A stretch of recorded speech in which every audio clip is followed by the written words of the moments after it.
Assalamualaikum warahmatullahi wabarakatuh. Nama saya Hidayat Komruddin dari kampus Institut Agama Islam Syarifuddin. Di video kali ini saya sedikit menjelaskan tentang evaluasi pembelajaran, di mana penjelasan ini untuk memenuhi tugas mata kuliah evaluasi pembelajaran PAI. Dosen pembimbing yaitu Dr. Ahmad Ikhwanul Muttaqin. Langsung saja di poin yang pertama, yaitu pengertian evaluasi pembelajaran.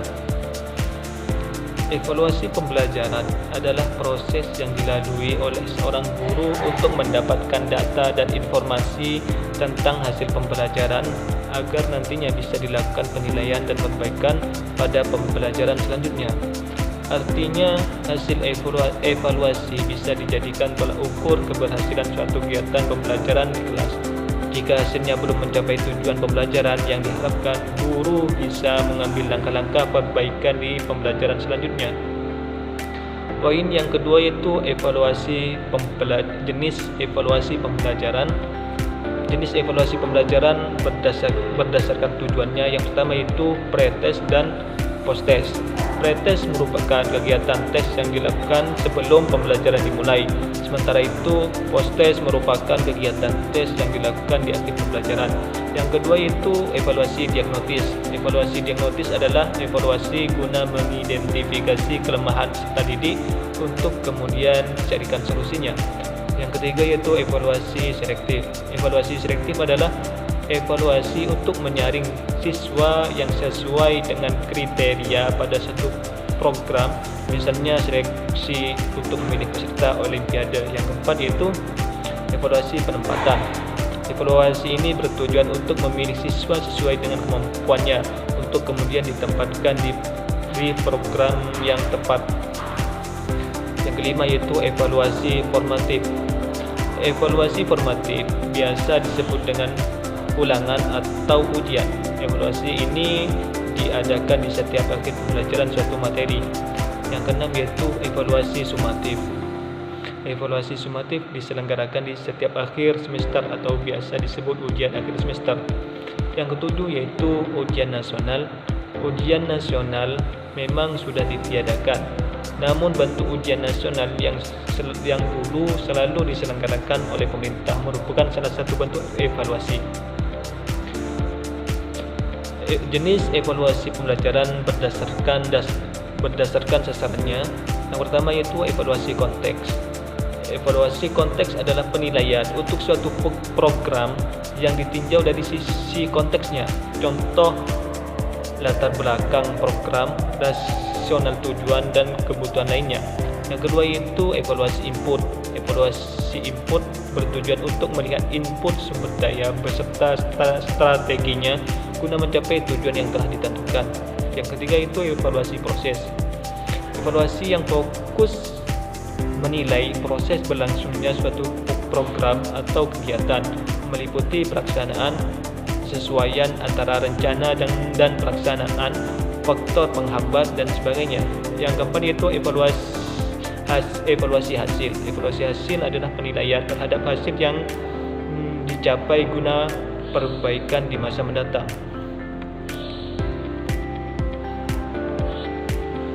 Yang kelima yaitu evaluasi lulusan. Evaluasi lulusan ini fokus pada penilaian peserta didik setelah lulus dan mengabdi di masyarakat. Poin yang ketiga yaitu teknik evaluasi pembelajaran. Teknik evaluasi adalah metode yang digunakan agar suatu tujuan evaluasi, yaitu menggali informasi tentang peserta didik, dapat tercapai. Ada dua macam teknik evaluasi yang dapat digunakan dalam melaksanakan evaluasi. Yang pertama yaitu teknik tes dan teknik non-tes. Teknik tes bisa dilakukan dengan beberapa teknik, yaitu sebagai berikut. Pertama yaitu tes tulisan yang bersifat objektif, misalnya soal benar atau salah, pilihan ganda, dan mencari hubungan yang tepat antara dua keadaan. Yang kedua itu tes lisan. Misalnya seorang penguji memberikan sejumlah pertanyaan kepada peserta didik yang sedang presentasi. Yang ketiga yaitu tes tindakan. Yang kedua yaitu teknik non-tes. Non-tes merupakan alat evaluasi yang mengarah pada penilaian tingkah laku, minat, dan sejenisnya.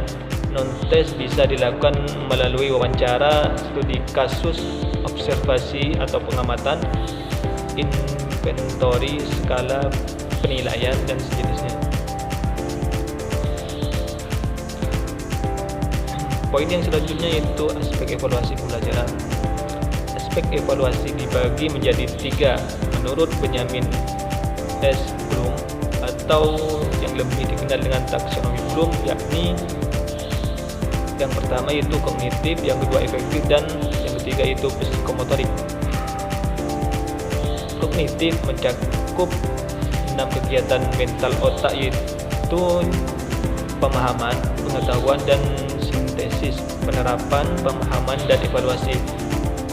Keenam kegiatan ini memiliki peran masing-masing dalam kegiatan pembelajaran anak. Menuntut anak dapat mengingat, mengetahui, mengenali, dan memanggil kembali atau melakukan kegiatan sebelumnya.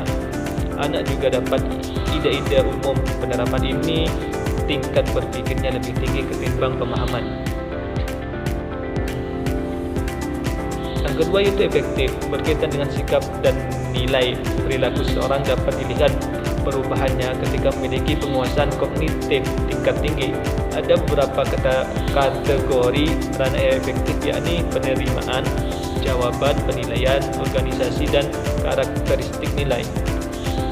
Yang ketiga yaitu psikomotorik, berkaitan dengan keterampilan atau kemampuan di mana anak mampu menerima pengalaman kegiatan pembelajaran tertentu. Ranah psikomotorik ini adalah kelanjutan dari ranah efektif. Poin yang selanjutnya itu jenis evaluasi non-tes dalam penilaian pendidikan.